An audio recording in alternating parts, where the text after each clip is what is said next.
First of all of y'all are sick. All right, man, we back with another Against the Grain episode, man. I'm joined with my brothers once again, man. We got my brother Beezy, Dark City of the Bees, you know what I'm saying? Hoodie Bees, Hoodie Mellow. Y'all know what time it is when the hoodie come on, the facts come out. We got my substitute teacher, Paul Mooney. No, I was just playing. My boy Nick P in the building, man. The hot topic, the hot fire. Go ahead and tell him what it is, bro. CEO Nick, all right, bro. Shut up. All right, then we got my boy Willie Bean, Cream Team Bean, Wilt Chamberlain. We don't need to know why he called none of that. You know what I'm saying? Bro, go ahead and keep going. You won't say nothing about it, bro. We'll say what's up to the people.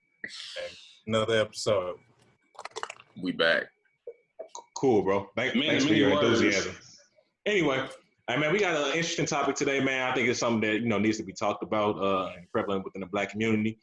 We're going to talk about the infatuation with trauma and suffering within, our paradigm, our, economic system. So we'll go anywhere from the media that we consume, whether it be social media or, the platforms that we view, either on YouTube or just on, natural TV. We even talk about, the economic side of it as well, talking about, how being economically insufficient is normalized within our community, you know what I'm saying? So not being able to kind of, pay bills or living paycheck to paycheck or not even, withstanding that generational wealth is essentially a plight within the Black community, as well as, man, that crabs in the barrel syndrome, you know what I'm saying? So where, we look at, other people who are in better positions in like an envious state, like, a person who hasn't had to struggle to get to where they're going, or a person who's grew up in a two-parent household, we looked at it with envy instead of celebrating those things and normalizing them within our community.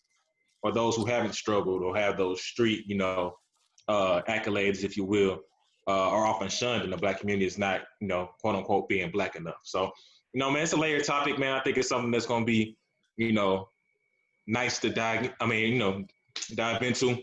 And I kind of kick it off to my brother Nick, as far as, I know him and Beezy had a conversation yesterday talking about, how media plays a role in, Black trauma and kind of continuing that suffering system. So as he takes a sip of water before he spits this hot fire, I'll go ahead and give it up to my brother Nick. Go ahead, bro.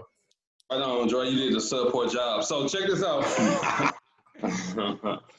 So me and Beezy, aka Jock Hill, we were having a conversation. Whoa. Government names. Hey, y'all, shut up, I'm talking. So look, check this out. So we was having a conversation a couple of days back in regards to the role social media plays when it comes to the content that we choose to digest on a daily basis. And unfortunately, that content that we do choose to indulge in and digest and entertain is always through a negative lens. It's never anything uplifting or positive, and it forces you to relive some of the trauma while also making you believe that there's certain social norms that have been almost entangled and repackaged and delivered to us as culture. So, for example, the more you struggle, the blacker you are, right? Is that, you know what I'm saying? Like, is that a fair fact? You know what I'm saying? It's like, because, so many times, Dre, you know the high school we went to, you know what I'm saying, in St. Louis, is like, we always used to get on people. If you live out here in West County, you know what I'm saying, you're a county brown. You know what I mean? You don't know what it is to be Black. But there was never really the true definition of Black. But due to the content that we continue to digest, that's the narrative that we push on our people. And the same narrative that we push is the same narrative that we don't push, that we don't want white people or anyone that's non-Black to push on us, but we so eager to push it out on our own people. Good point. That's a quote. That's pretty heat. That's a bar, bro. That was a bar. You get a bar, man. Don't give out bars, bro. You usually don't have the bars, but that was a bar. You really don't have the bars, bro. You know what I'm saying? You be a little yachty with the bars sometimes. You know what I'm saying? Hey, bro, you gonna call me Lil Bo? Lil Bo, he wrote City Girl, so I guess it's a slap. And you look like a city girl. All right, so now that's plain. Beezy, I'll let you go ahead and tackle that before I dive into it. So I mean, what do you think it is about? I mean, it's a hypocrisy at the end of the day. It's a double standard. So why don't we have that standard for ourselves and what we want? Like anybody outside said that about us. Why is it so more defensive? But to us, it's a badge of honor, but when it's put against us, somebody else says, "Oh, y'all thugs," you would be mad. But you and your homeboy would be like, "Oh no, I'm the realist." It's different. Like, what's like, you know what I'm saying? What's the mentality behind it? I think because it's normalized, because it's a condition that has been conditioned, meaning like our parents have had to kind of grow in a roughneck, not even a roughneck, but a survival of the fittest type of mindset. Like each era has had, and I know we talked about this in the previous podcast, but each era had to fight their own battle to where they can focus on, you know, self-confidence and self-growth. You know what I'm saying? So in the 30s, you know what I'm saying, extreme racism. 50s, you still combating that extreme racism, not let alone not even talking about, you know, problems within your own household and socioeconomic ladder. You're just fighting extreme external pressures to a point you can't even build up within. Then, you know, in 50s and 60s, you know, even 70s, you got, you know, the civil rights movement, again, extreme racism, systemic racism, measures put in place. You have, you know, government laws being passed to kind of keep you in a lower class. You know, you look at the 80s and 90s, you know, so you got the implementation of the 3-strike rule, the criminalization of marijuana and gateway drugs that were already pumped within the Black community, and the criminalization of those weapons. You know what I'm saying? It's like, how can you build within if you have so many type of different distractions pulling you, you know, in different ways. So at a certain point, it becomes a badge of honor to survive those conditions. You know what I'm saying? And your Blackness is proved by those factors that you survived during those cases. So it's just like, even with your parents, you'd be like, you know what I'm saying, I'm going through X, Y, and Z. Well, you don't know what you're talking about. You know, back in my day, we was doing X, Y, and Z. Back in my day, it was harder because of these reasons. You talk to your grandparents, you're probably gonna get a little empathy too, because it's like, well, hard work. You know, so we were able to kind of own our home and combat, you know, racism. The things that you're fighting aren't real things in a sense. So it kind of invalidates the pressures that you're going through currently, while also reliving, as you said earlier, those same economic and, you know, depressive mindsets that we were in, given our past transgressions of extreme brutality, racism, economic starvation, and then the criminalization of our communities. It's been systemic for so long that we wear our perseverance as a badge of honor. That makes sense. That's the fact that surviving becomes a badge of honor is interesting. I'm looking up this stat right now. Is it a bar? It wasn't like it wasn't a Nick P bar, but I mean, you know, it was. You don't get no bombs dropped on that one. No bombs dropped. No bombs dropped. Bro, I will never get the bars, bro. Bro, listen, G, look, you progressing and your time is coming, bro. Just not right now. Hey, we need a Don this episode. Yeah, you gotta step it up a little bit. But so hey, I mean, Nick came with the first bar today, so you gotta follow. I'm just saying, you don't think that was heat? All right, go ahead. We can go to the stats. It was solid, bro. But yeah, so no, but seriously, so we take all that into consideration where we have this. I don't want to put it on all Black people. I feel like that's almost defeating the purpose of the whole episode. But it is a thread in society that says, I mean, that's even goes back to kind of like Darwinism. Like, survival of the fittest is like a thing that humans take pride in general. I feel like you add the racial component to it, it like amplifies it, because like, oh, I'm surviving, and I'm Black. So it's like, it is surviving, living. Surviving is just kind of going through an extreme state and then being like, I didn't die.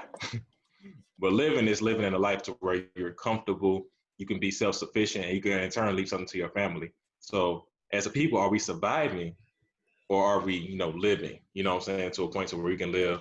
So this is what me and Nick. That's a bar. That's a bar. I don't care. That's a bar. Go ahead. Bro, you can't get your own self credit for it. Bro. That's a bar, bro. That's a bar. I threw myself to oop and I windmilled it, bro. It wasn't a punchline. It was like a setup for a punchline, but you ain't hit a punch. Like it's okay, bro. But what? That's so Mike Tyson left. Go ahead. So me and Nick was talking about this the other day though. How we was talking about struggle. We kind of brought up like Warren Buffett, and we was like, what does Warren Buffett struggle with? And we was kind of going through like, to be human is like almost to never end your struggle, but it's like different levels of struggle.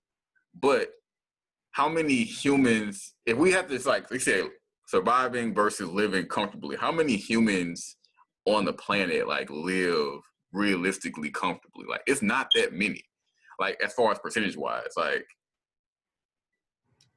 white, black, brown, yellow, like most people that's not are in a survival state that's off GP. So I feel like sometimes because like we're in this time period, we don't really deal with what was dealt with in the 60s or in the 20s or in the, you know what I'm saying? We don't deal with that. But because we see it in media, I think we perpetuate and internalize what used to happen, and we apply it we like give us a ceiling. Like, oh man, I'm black. It's so hard to be black. I look at the history. But it's like, we don't live in that time period. We don't live in, like, we don't have the same struggle as Martin Luther King.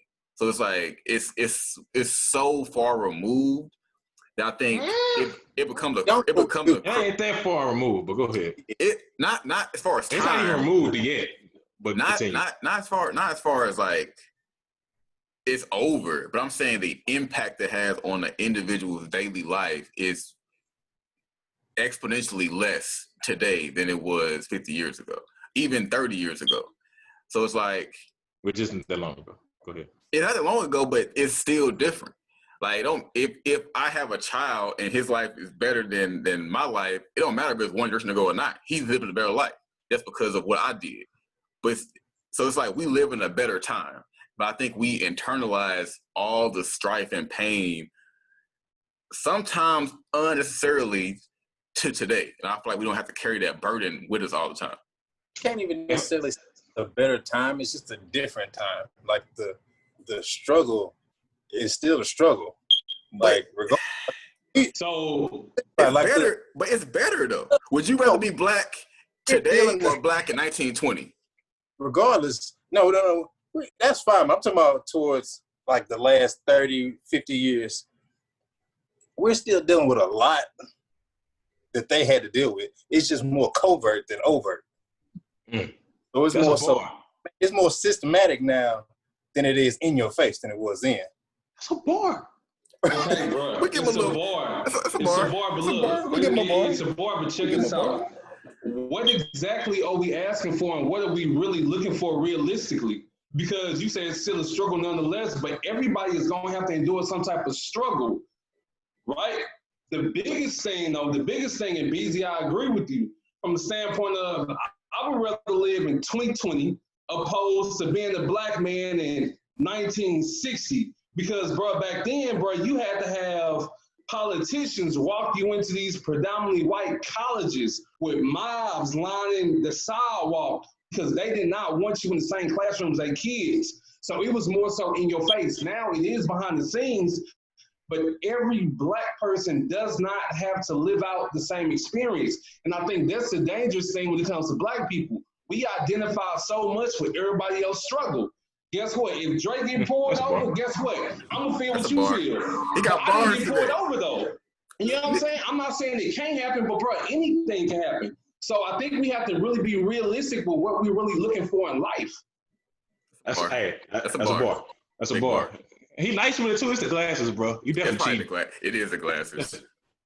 And it's the glass he's drinking out of. That's what it's the glass and the glasses, bro. Both of the glasses got something going on.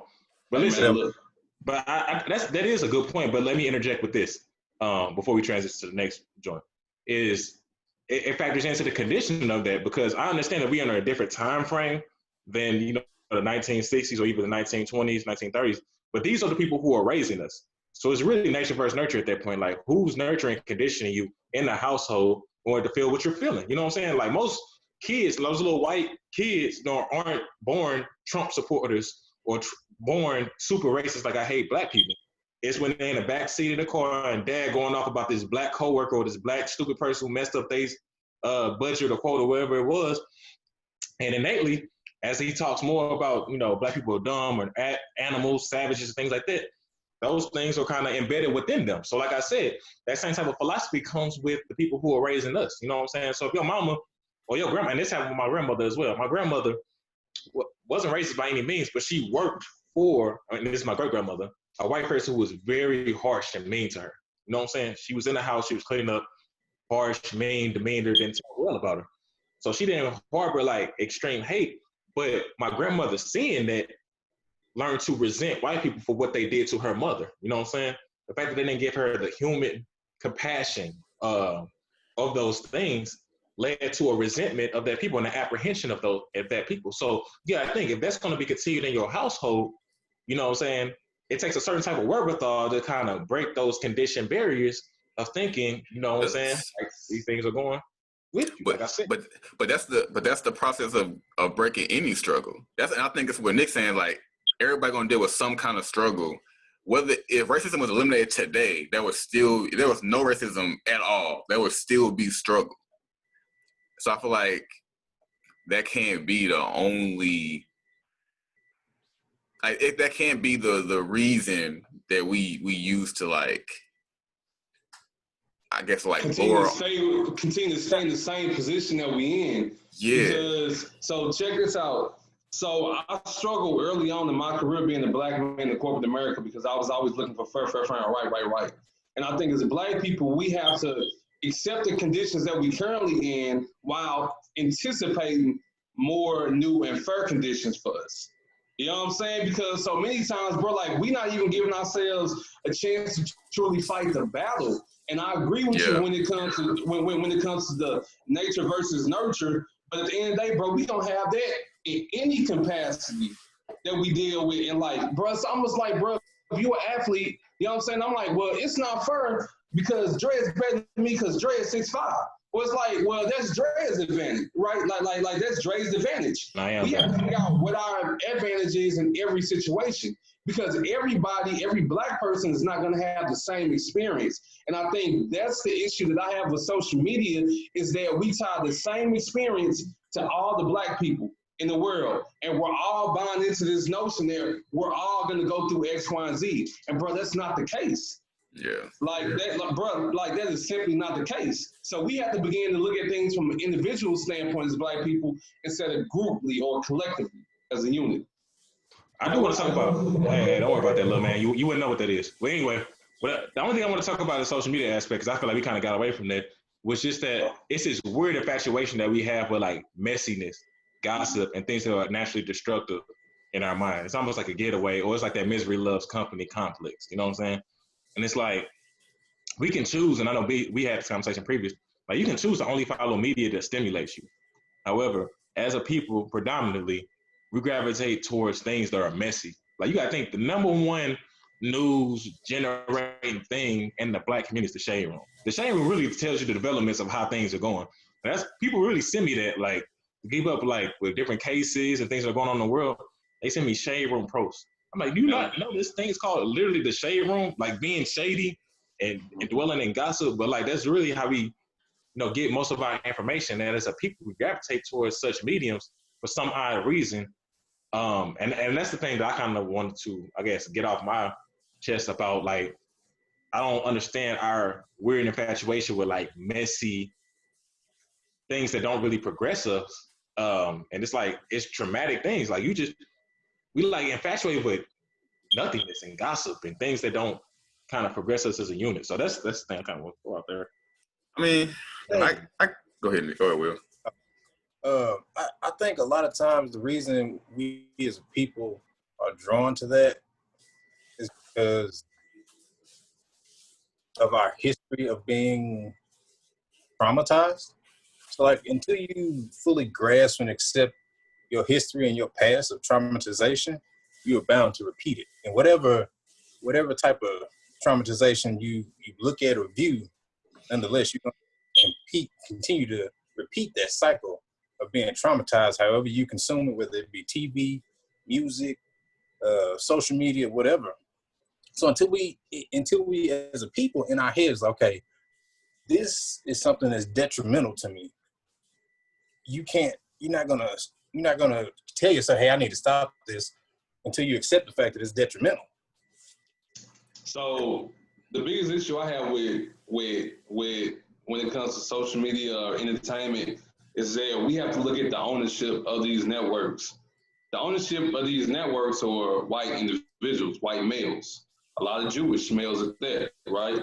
And Like, bro, like, how many more fucking slavery movies do we need produced for us to understand that our ancestors were slaves? You know what I'm saying? It's like, how much more, how many times, because, bro, every time when something like that drop, even, I hate to say it, I know it's a hood classic, every time a Boys in the Hood drop or a Juice drop, it's like, bro, it's like, that's forcing us, A, to relive our pain, causing PTSD, and also, secondly, it's forcing us to believe a notion. You know what I'm saying? Like, bro, even look at Scarface. Like, bro, why is Scarface idol so much within the black community? Like, bro, he wasn't even black. You know what I'm saying? And everybody want to be the next Kingpin. Go ahead. I'm a big devil advocate. That I agree. But the same way that these white people continue to make these movies, we continue that same cycle with our entertainment. Like, glorify selling drugs, being in the trap, all that. We consume it just like we consume those movies. Or can I be a devil's advocate? Go ahead. I'm dead. Is it us that's perpetuating that type of message or ideology, or is it a scheme or algorithm that proves to sell? You know what I'm saying? Because we saw Plies wasn't a gangster and thug as he was saying and all that stuff. But, you know what I'm saying? He went to college and all that. He's saying, could it sell if nobody was buying it? That's why it's become normalized, because that's what we buy. But people buy it. Like, people have to buy it. It's an algorithm that works. But why? That's what I'm saying. Like, but why? What's normalized, that's what's seen as, this is our way out. So why not? That goes back to, your struggle ain't as bad as my struggle. So when you talking about these songs, he more gangster than he is. You know what I'm saying? I'm gonna rock with him because he realer. Bro, like 50 Cent getting shot 9 times is a badge of honor. Like, that's traumatic as fuck. But like, this man got shot 9 times, almost died. And that's been the staple of his career, literally, and legitimizes his blackness and his genius in the game. The most backward ideology I've ever heard. But again, we have to see everything starts and ends with ownership. We have to look at the ownership of these production companies, of these record labels. Bro, they're not going to approve the content and put the money behind the content and the marketing and the PR behind the content unless it talks about X, Y, and Z. Bro, that's it. I'm gonna play devil's advocate and say like Kendricks that don't talk about, you know what I'm saying, necessarily glorifying that. So I feel like we jumping around a lot. Like Dre hit on, like, the messiness of social media sometimes, like the shade room. We talked about like the media aspect of it, Nick Films, and like the ownership of the companies. But at the end of the day, it goes back to the ownership of the individual. Yeah.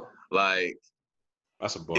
You know what I mean? At the end of the day, like, it's like, am I going to continue to, like, that goes back to like what we started talking about, like individual versus collective Black experience. I can say that Black culture does this. And I can say that, you know what, Jaquel does this. Like, just because I'm Black doesn't mean I'm have to do every single thing that people, not even that might be a reality, just what people perceive as Black. And so I don't have to buy into an idea of Blackness to be Black. And I think that's what people have to separate. Like, when it comes to traumas, when it comes to what's celebrated, when it comes to, what's popular, it doesn't mean that that's my reality. Like, that's somebody else's reality. And it doesn't change culturally until every single individual changes individually. But like, there's never going to be like some kind of big cultural wave that comes down and everybody's on a positive note. Like, it's just never been the case. Like, we have movements, but we also got a lot more BS now. So it's like, you get to choose. We got more options. So you want to have that trauma, or you want to have that, consciousness shift, or you want to have the elevation. Like, you got to choose it. Can I ask a question? Because I know you emphasize the economic point of why, or I guess the point of why Black people kind of attach, struggling and normalization of, not having money or living paycheck to paycheck, or even like even let me just your ideology overall about the Black economic movement as it pertains to that trauma syndrome within the Black community. What are your opinions on that? Specifically, Beezy. Before I get to Nick, I know you have some very pointed ones, but I want to know Beezy first. I mean, I think everything we're talking about is kind of the same syndrome. It's normalization. Okay, we have the prior struggles. We have that, so that gets amplified. So we realize that happened, and then we see instances maybe on the news or something that highlights like, oh, it's still the same, and that becomes the program. Like your brain is saying it's still the same, or it's not that different, or like there is racism still in America, but it's not the same racism. Like me and Nick talked about the other day, like, bro, if they wanted to eliminate us, we're outnumbered 1-8. They could get rid of us and not need us. So it's like, from that standpoint, like we're not in the same predicament as far as like being attacked. So financially, you're gonna naturally gravitate towards that same survivor mentality, and you're not gonna see yourself because one, your self-image isn't high enough to be like, okay, I can elevate or I can do something different. But also two, it's gonna be corny to go another route, because if this is the survivor route, this is my badge of honor. If my street code is my life, then why do I want to get a corporate job paying 6 figures, or why do I want to start a business, or why do I want to go work in a trade? Because that's not Black enough. So it's like your own. It's like your own programming of what's Black means. I can't do that. I can't be a dentist because I'm Black. I can't be a doctor because I'm Black. I can't be a lawyer because I'm Black. I can't be this because I'm Black. And if you are that and you Black, you a sellout, or you know what I'm saying? You soft, bougie, uppity, bougie. Yeah, we got some kind of term for it. And not to say that there are some people who elevate and forget where they come from, or they forget like, anything that happens. But again, we got to understand what Blackness really means. Like Blackness isn't a race. Blackness is a code. Blackness is a code of conduct. So when they made us Black, when they put that label on us, they was really saying something like a spell. Like it's like a spiritual thing. It's like a spell. Like you are now Black. And everything that happened since we were named Black has been trauma. So we're trying to cast this spell of trauma on you to realize that constantly. But if you realize that only identifying that, like really, really identifying with that is keeping us in that state. Like, dude, we're not Black. We're human. We're original. We're living, breathing spirits. Like, I'm not Black. So then the Black experience, you see it almost like as a matrix. Like Blackness is made up. They made a code. It's like taking a lion and putting it in a cage. Like the caged lion is not really the lion. But if the lion was like, I'm a caged lion, yeah. Like you like, that lion's stupid. But we walk around all the time like, yeah, but I'm Black. And we have these codes of conduct and cultures and mechanisms and all this stuff that perpetuate what Blackness means. When really the problem is that we need to get out of this ideology of Blackness altogether so we can start seeing ourselves as just humans. Like it may seem like dismissive to some people, but again, Blackness, they made it up for us. We didn't make it up and identify as Black. We try to reclaim it and make it something else, like, oh, we got Black power, Black pride, but that's not even the norm. That's not Black pride, Black power is not the norm in Black culture. We may try to sprinkle it on top, but we know it's mostly trauma, dysfunction, chaos, destruction. That's what is normalized. And we sprinkle a little Black pride on top. We go to BET Wars, talk about ass killing, drugs, and then we sprinkle a little bit Black Lives Matter on top. Like, bro, that's what our culture is. So we like a facade of Black pride, but it's like, bro, that's not what we're about for real. Like, that's not what Blackness is about for real. So it's like, financially, we can't ever elevate. We won't ever build for the next generation or build individually, because I feel like I'm supposed to. I'm Black. I'm being real. I'm staying true to being Black. Why would I ever grow? I'm being Black, bro. This is Black struggle. So check this out. I read an interesting stat earlier today on the government website, and I just want to read it to y'all real quick before I really dive into my points. But you know, the average white family median net worth is 8 to 10 times greater than black families, right? And people hear that and it's like, see, they got more than us. Like, we're not even progressing. But something that I didn't know until today is between 2013 and 2016, Hispanic and black families grew their net worth between 30 and 50% between 2013 and 2016, compared to white families during the same time frame, 2013 to 2016, only grew their net worth of 17%.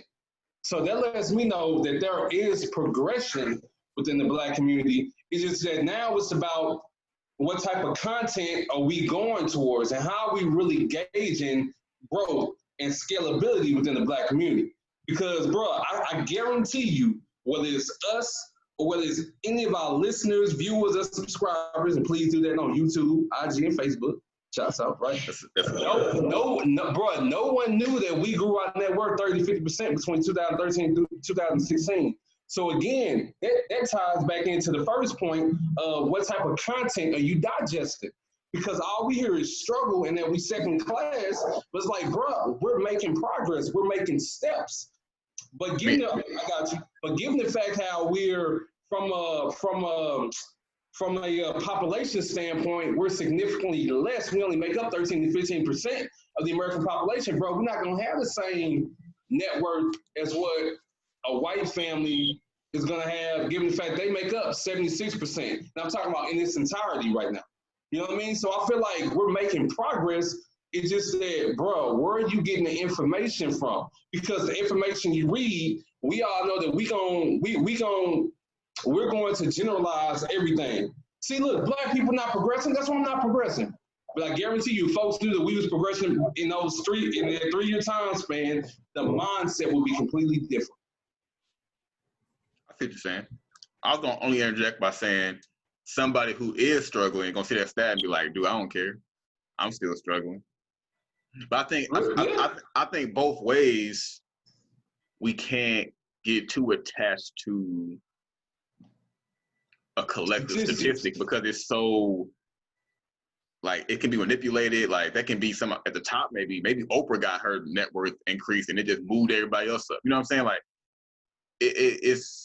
I think my whole idea is getting out of a hyper collective experience, because it's just not a reality. Like, white people do not be like, man, white people's net income, like they're not looking at themselves as a collective stat. They're looking like, man, what's my income? What do I need to do? And most of them not even trying to grow at that same capacity, like, that we think. I think when we compare whiteness and blackness, it just automatically brings, like you said, white families have a 8 times net worth. Man, I know my household net worth is probably more than a lot of white people's net worth. Like, right. You know what I'm saying? So, like, individually, that's how they kind of like put us in a corner, because they say this is their collective versus our collective. But that's not the game we really playing. That's not the game, bro. That's not even the game white people are playing, because they're not playing to win for each other. Because look at how the world's work. They ain't playing like everybody white. We trying to win together. That's not how they play. That is not how they play. But they convinced us that we're playing a race versus race game, when it's really always been individual versus individual, and then what individuals build for their collective.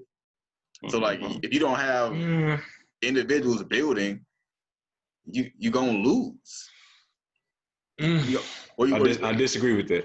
I disagree with that. I think they are fair points, but I disagree with that. I think black people have naturally and organically always been harmonious, meaning, like, we want to do well within our communities.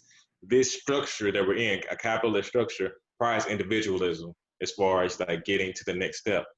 We've always been collective as a unit, as a family, and things like that. The only thing we've been is misinformed.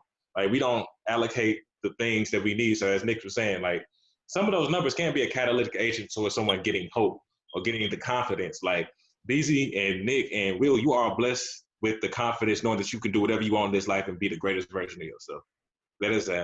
That's not the norm in the Black community. And that's just what it is. Like, it's not the norm on how we operate.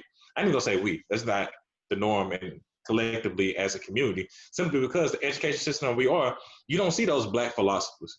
You don't see those Black doctors. You don't see those Black people kind of going to, and I'm just talking about the traditional education system outside of doing your own research and kind of doing all of that within. So you don't really have that hope or will, if you will, like you don't know what you don't know in a sense. You know what I'm saying? So it takes a certain type of person with drive to kind of search and retain that information in order to progress. And once you get that progression, as a people, we're not hoarders. So we're not going to be like, I got this information, get up off me. I'm going to get this bag and I'm not helping nobody. No, as we get more, we teach more, we mentor more, we give back more. We're naturally philanthropic in nature as people. So I don't think it's individualistic when I'm talking about our people. And that's just the Black people that I know I've been interacting with, even those who are successful in nature want to inherently give back. You know what I'm saying? So that's mine. I think it's a human thing. Most people want to, but my point is, like, even when you say, even like I'm trying to like deflate this like idea of like negativity and struggle with Blackness that coincides, like the idea of like Black people is only normalized that we don't have confidence. There's a lot of white people who don't have confidence. Most of them don't have confidence. Like the stats, like it's not, like race is just one perspective barrier, is what I'm saying. Go ahead. But it's all intentional, bro. Like white Jesus is gonna give you confidence. But no, like, but white intelligent men and white billionaires and white all of that. If everything good in this world is white, why wouldn't you have the confidence of 1,000 men? And you still might lack self-confidence, but that's okay. The world around you has built you up to be in the best position to win economically, socially, mentally, all of that. So I hear you 1,000%, but listen, I 100% resonate with what you're saying. But if you can think about where you're coming from when you say that, you're coming from your strife, you're coming from your pain, you're coming from your struggle, the struggle that's necessarily been internalized by the external media, external history that we've been programmed with. Not saying that those things haven't happened, but I'm saying if we always come from that place, we can never get out of that place. So we're trying to look at their perspective like, oh man, if I was white, I would have all this. They're not looking at the world like, oh man, I have all this. They're thinking like, dude, I gotta pay my bills too. They're thinking like, dude, that's from a point of privilege though, bro. Man, I hear what but everybody has a privilege. You know what I'm saying? Like LeBron James kids gonna have more privilege than I do. They're gonna look at being a Black man totally different than I looked at being a Black man. So like everybody gonna have a level of privilege. Like Nick said, advantages. We can call it privileges, advantages, whatever it is. But when they're systemic in nature, bro, that's a different battle, bro. But what we're saying, but back to the beginning, we were talking about everybody's gonna struggle, no matter what. The game of life is gonna give you struggle regardless. The struggle of life is systemic in nature. When it comes to even being born, you gotta fight out 1,000 other sperm cells to get to the egg. Like every single thing in life to progress is going to be uphill challenging. So we may have a extra burden or extra hurdle to cross, or maybe perceivable extra hurdle, but it may not even be an extra one. It just needs someone that we can only account for that one. I can't account for what somebody who lived in a trailer park for 5 generations has to account for. I don't know what that's like. But I'm saying, as Black men who are about progressing and about like uplifting other Black people, I think sometimes it's important for us to be like, dude, what are we talking about outside of this idea, this cloudy idea of what Blackness means to us? I feel like that's where that trauma comes from. Yo, so I want to bring it back real quick surrounding like Black economics, right? Because I feel like we deviated a little bit. And secondly, I just want to add in a second question, more so on how can we continue to grow Black economics, right, in the right direction. And I believe it's gonna have to start through a couple of different ways, but I believe the main way comes through love. You know what I mean? It comes through marriage. It comes through having that dual income. You know what I'm saying? So it's like, I feel like I feel like, Black people, we put the cart before the horse in so many situations, and we don't get down to the fundamental of things. You know what I'm saying? It's almost like somebody who's never played basketball before, bro, and you want to just hop in the game. It's like, gee, you don't even know the play. You know what I'm saying? Like, you don't even know the fundamentals, but yeah, you want to play. You're just going to keep jacking up shots. So if we was to bring it back surrounding Black economics, what does Black progression look like from a capitalistic standpoint? Because we got to be real with ourselves, bro. Capitalism is the most important resource, period. You know what I'm saying? Like, we can talk about everything else, but if we really want to advance and if we really want to change our situation, it has to come through capitalism. Because guess what? Even Hispanics and Latinos have a higher net worth than we do as Black people, bro. We're at the bottom of the totem pole. You know what I'm saying? So it's like, what are we going to do to change that? So we already know it's normalized to the type of content that we choose to entertain ourselves in. I know with, y'all three being on here, y'all don't really engage in, with Baller Alert and Shade Room and all that other stuff, you know what I'm saying? And you guys choose to focus in more so on what's going to better y'all. You know what I mean? So how can we change the economic landscape within the Black community? I feel like that it's going to initially start with that hunger for information and knowledge. Like wanting to figure out what your passion is, and basically, like you were saying, ownership. Like, how can I make this my own? Like, to the point where I don't have to, I don't have to go work for somebody else to do it, or to have somebody else put me in place to do it. Maybe have somebody help me learn, or provide me with the resources, or show me where I can get the resources. But you have to want to make it your own. You have to want to go out and seek that knowledge. Nobody's going to come to you and say, hey, read this book. It's going to be good for you. You got to want to. Even if I get to that in a minute, but go ahead, my fault. Finish your point. Even if they do put the book in front of you, you can lead a horse to water, but you can't make him drink. Like the book in front of you, and you don't want to, you're not going to open that book.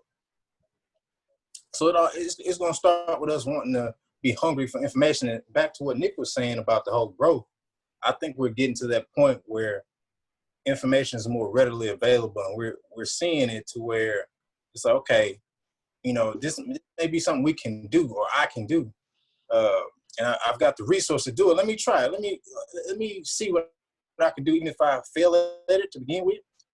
Maybe it works, maybe it doesn't. But it goes back to the point of, we were talking about a couple podcasts ago, there's generations. So your parents had to deal with certain things to put you in position where, okay, I don't have to worry about that. I got a little bit more, leisure time to where I can focus on how to build for wealth, as they were just trying to survive and provide to get you through. Okay. We had some. I'm gonna piggyback off of that. It's very similar to what we said a few podcasts ago. But I think it's a simple formula. The first thing, like you said, love in the household, but that mentorship. Your first mentorship is gonna start with your parents or who's ever raised you, whether it be your grandmother, big sister, brother, whatever it is. They need to instill in you a confidence and a perseverance and a work ethic. You know what I'm saying? Like, we can't be afraid of work. You know what I'm saying? Like, Shannon Sharpe was able to go to the league and dominate because he was working on the farm since he was 5-6 years old. You know what I'm saying? He's doing that manual labor, and he got that country strong body, and he was able to withstand a lot of things. It just instilled in him a lot of core principles. Like, you know what I'm saying? Like, there's nothing wrong with work. You know what I'm saying? We can't shun that because it can instill a lot of principles in you. But that mentorship to be like, hey, you are strong, you are confident, you're persevering, and you are great. And these are the ways in which I'm going to mold and allocate those talents. And the second thing is just being strategic. Like, you can go for your purpose, but if your purpose isn't going to give a great financial return on investment, then that's something you have to do on the side. And that's just unfortunate. If it's not valuable in today's society, that doesn't mean it's not valuable. However, in order for you to be economically self-sufficient, you have to go into a lane to where you have the means necessary to invest into your passion, as well as have a stable foundation for yourself and to build generational wealth, leave a legacy of not just debt, but they own something in assets when your kids become of age. So you look at the trends and we see that IT is booming. Hey, You might not love IT, but hey, we finna code together. We finna program together. I'm gonna put you in these workshops. That's what I'm gonna push you towards.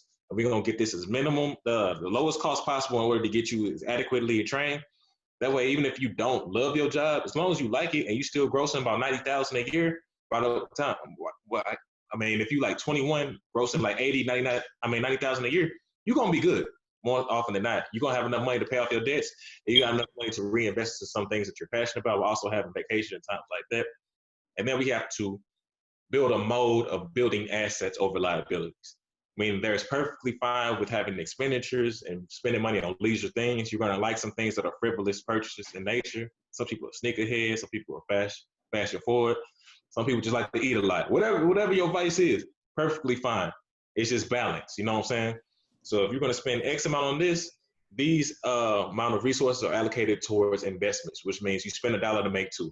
You're spending some money in order to, or not even spending, you're investing money in order to gain capital back. Normalized subset in your community. And then that group economic term, which is a whole different conversation, but group economics has to be commonplace within the Black community. I know we're trying to get outside of race and saying Black and individual, whatever. Group economics got to be a staple in the Black community. I'm firm on that. So I don't think we're trying to get away from race, but at the same time, we just have to acknowledge that like some of the shortcomings that we say are shortcomings, like we have more to do with our failures than what we really want to realize. You know what I'm saying? On the individual level. You know what I mean? So like the biggest takeaways that I took, and I agree with you wholeheartedly, bro, is number one, when it comes down to the family principles. Like, bro, like we have to have principles. Like we have to have standards and expectations being taught, bro, from like a young age all the way up. And you gotta instill that shit repetitively on a consistent basis. And then number two, that's when you really begin to, also have a strategy because bro, we can't have group economics and we can't even learn how to share with our spouse, know how to deal with our spouse. Like, bro, that's what I'm saying. Like, bro, everything starts within the four walls of your household. You know what I'm saying? Like, bro, I think it's fucking insane that we talk about group economics, but we still struggle individual with economics. The Black love. You know what I'm saying? Like, and that's what I'm saying, bro. Everything starts with Black love, bro. Find you a good spouse. Bro, look, whether you gay or bro, it don't matter. Find you a spouse, you and that spouse, establish our principles within the household. If y'all have kids, y'all rear the kids up in those standards and expectations and principles. Y'all turn around, y'all have a strategy, and y'all build off that shit. You know what I'm saying? So y'all literally be relentless to the pursuit of hitting those goals. You know what I mean? So that's how that shit needs to be played out. We can't even talk about group economics right now. We're not there. We're just not there yet. And before you go easy, and brief caveat, the group economics is, I'm talking about home. That's what I'm talking about. Before you go anywhere, it has to be a ripple effect. I mean, you have to be strong in your core, and then you ripple out towards, others. So let's just say, live as you find, things like that type of adage. But you have to be strong in your core, your principle, your unit, and then y'all give out the game as y'all get it. That's what I'm saying. Go ahead, B. I see what you're saying. Okay, that make more sense. I see what Nick's saying too. Like we're not at that point where we're talking about like community or citywide, but we can get there. But the thing is, everybody gave a solution that's still individual based to a systemic problem. Exactly. That's why I'm saying like looking at the systemic problem doesn't help, because I can't solve the Black community's problem. I can't solve Black community's trauma. Like I can only work on me. So like if I'm so attached to what quote unquote what we say Black people, we not even we haven't took a poll when everybody Black and said, hey man, what's your trauma? What's your trauma? What's your trauma? We don't even know what these stats are coming from. We just going by an image that we're seeing in the algorithm or on the news. Like we don't control the media. Yeah. So true, but I'm saying reach one, teach one. So I'm saying you gotta go to Grand Staples and like this is the game how you get. Like I would love to do that. And I think all of us on Instagram gonna be doing that real soon. You know what I'm saying? It's coming soon. I'm manifesting. We're gonna be in somebody's gymnasium giving you out a game, changing your lives. You know what I'm saying? You smell me. But anyway, for real, like that mentorship relationship, what I'm talking about, like that's paramount. I know it starts with the family, but like imagine like as you went through college or as you progressed in your career, Nick or Will through college, or Beasley. Obviously, we had paternal ties and things like that. But we had mentors in place, whether it be in business, in personal life, or whatever it is, to kind of give us a game and tell them like, hey, I've been through this before, so you don't have to go through this the same way. You can do it on a very individual basis. And that's one of the strongest assets I tell someone very early on. Catch your mentor, whether you're trying to go into the NBA, whether you're trying to go into the NFL, whether you're trying to be the best corporate banker, or whether you're just trying to, pass stats. Find somebody who's done it well at a high capacity and learn from them. It's simple. And if we can do that within the Black community, that's powerful. You know what I'm saying? Like that, I feel like that shrinks I feel like it shrinks down like the capacity of it. Like I see what you're saying, and I agree. Like mentorship is important, and Black mentorship is important. But we talked about it a long time ago on a long time ago podcast. We did. I know we're gonna get back to it. But it's like I know your views on it. But it's like I know it limits it, bro. I know it limits. I get what you're saying. Like you shouldn't limit it to just Black people because you might lose some game to somebody from a different ethnicity or ethnic background can give you because you were too tunnel vision. I get that. But I'm saying no, it's just not even that lens. I'm just looking at it from a standpoint of I'm just looking at numbers. 100 people in a room, whatever the race. How many people are going to be at the top 1%? One person. How many are going to be in the top 10%? 10 people. How many are going to be in the top 50? Only 50. Some are going to be at the bottom 50. So I'm saying as far as when we look at community struggle, and we say, oh man, the Black community as a whole is struggling, we're really saying there's a pot that's struggling. There's also a pot of Hispanics that's struggling. There's a pot of Hispanics who are achieving. There's a pot of white people who are struggling. There's a pot of white people who are achieving. I'm saying there's always going to be that, because that's driven by individual drive. Like everybody gave an individual expectation. Do you think every single person is going to be like, okay, yeah, man, I'm all on this Black love kick? We just talk about all the trauma and all the media people are diving into, all the negativity that people are diving into. Is it realistic? It's like what Will said. It's like what Will said. You take them to the water, but it's up to them if they want to drink. Meaning you give them the opportunity, and everyone's not receptive to it at the same time. Remember when you told me to write a book maybe like 2 or 3 years ago? I'm like, B, shut up, bro. You know what I'm saying? You just talking. Blah, blah, blah, blah, blah. I wasn't ready. I really wasn't ready for that conversation. And then you came to me like a year later. You like, hey, bro, write a book. I'm like, all right, he's still playing. Then you came to me maybe 2 or 3 months ago and said, Dre, for real, bro. Hey, I believe in what you're doing. Write a book. I don't know why, but somehow it resonated within me at that point, and I wrote a book. You feel me? And it's like, okay, sometimes you just gotta be ready for that message. But having a mentor or an asset or a like-minded person in your corner is no value. There's no greater value than that.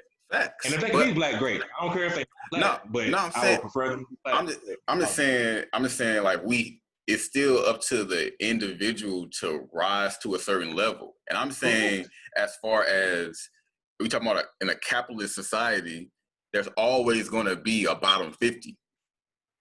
So it's we can raise what the bottom looks like. Of course, we should raise what the bottom looks like because the bottom of our community should not look what they look like. But when we're talking about like this collective thing, it's hard to move that whole needle versus it's hard to do that when we're looking at it from a race versus race standpoint. You know what I'm saying? Because it puts us in a box. It's like, I'm going against white people. But it's like, dude, you're one of 300 million people in America. Like, you're going against 300 other million people in America. You're not going against just white people. You're not going, you know what I mean? Like, and you got to be focused on that. And like, you're in the niche, you're in the industry, you're going against everybody in that industry. So it's like, I feel like because we look at things in that box of race, like, oh man, I'm a Black banker instead of just a banker. Like, what if I want to be the best in general? I don't want to be the best Black speaker. I want to just be the best speaker, period. Like, I'm going against all speakers, not just white speakers. I ain't trying to compare myself to white speakers. I'm trying to compare myself to the best. Like, I'm trying to be the best. And I feel like you have to have that. That's the energy you need to escape that, like, dark energy of like, oh man, racism is holding me back, or my Blackness is holding me back, or I'm gonna lose opportunity over here. Cause like that things go into your subconscious and it's weighing you. It weighs us down. And that's what takes the confidence away from Black people, is the fact that we're perpetuating the ideas onto ourselves. Like, before it even happens, you walk into a room like, oh man, they're probably judging me. Maybe they like your suit. like you know what I mean? Like you don't even know what it is, but because we have this predisposed idea of what racism is and how we're going to interact with it based on external ideas and experiences that's not necessarily mine. Somebody like, oh man, I went to the industry and I deal with this, and this, and this. So now you on edge, like, oh man, I'm expecting you looking out for racism. You looking out, and you're not on attack. You on defense, and nobody ever wins playing defense. Like, and I feel like that's where we get stuck. It's like we've been like conditioned to play defense because at some point we had to. But even if we go back to those time periods, somebody was still playing offense. Like somebody made a post. It was like, man, the last not swine flu, but the Spanish flu, 1918. Madam T.J. Walker became a millionaire 100 years ago in the 20s during, you know what I'm saying, like super racial strife that we don't deal with now. So it's like, man, even in that time, somebody could play offense. So what I was saying in the beginning is like, dude, it's 2020. We got a whole different level of opportunity and game in front of us. It's just everybody's not going to tap into it the same way. Everybody's not going to dive in the same way, and that's okay. But it's just saying the racial box, man. It really puts a almost like it's like your emergency brake is on. That's what it's like. You driving, but that thing's still on. You moving, but you're not really moving. And I feel like that's what blackness is because that's what they made it to be. That's like, bro, I'm moving. You feel like you gotta hustle and struggle for every single thing you get. Man, I work hard for what I got. Like, dude, what if you could work easier? What if there was a way to work easier for it? Like, why? What if you working hard for no reason? Like, what if you think because you black, because that's the only way you can prove it. Because in the streets, you got to prove you can survive. But so if you make it, you got to prove that you earned it. You can't just say, oh, I got a handout, or my pops gave me a trust fund. You got to be like, no, I work hard for mine, because the same kind of mentality. Like, oh no, I grinded for this, I struggled for this. Like, bro, what if you don't have to struggle for it? It's 2020. There are so many opportunities that you can use with a cell phone. You ain't got to struggle for it. Like, if you black in America today, you do not have to struggle for money. Nobody black in America has to struggle for money because we have this. But it's like, if you have the idea that, oh man, racism, man, is keeping us down, man. Like, oh man, like individually, you're gonna psych yourself out of your own potential. You're gonna like, man, everything out to get me. Bro, everybody has one of these. You can build a business and be anonymous with one of these. Never have your face on it, never have your name on it, nothing. You can get a DBA as John Smith if you want to. Like, there's no excuses. Like, yes, there's still racism, but bro, we got so much more potential than going past racism. And I feel like because we deal with that, we don't even consider that white people, Mexican people, Chinese people, anybody has these same psychological battles. It's just not surrounding race. So we don't know what it's surrounding, but it's surrounding something because every single human being has a struggle with their own potential. They have a struggle with their own capacity. Like, dude, can I do that? That self-doubt gonna kick in when you're trying to grow because you're like, I never did that before. That's not me.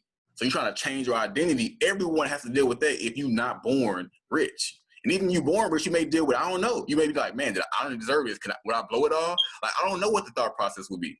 But it's like everybody still has a level of struggle that's so real to them that they can't see beyond it. And I think black people just need to get beyond the black struggle, not dismissing racism when it happens, but just not putting that in the forefront of my mind to where I can play offense. That's all I'm saying.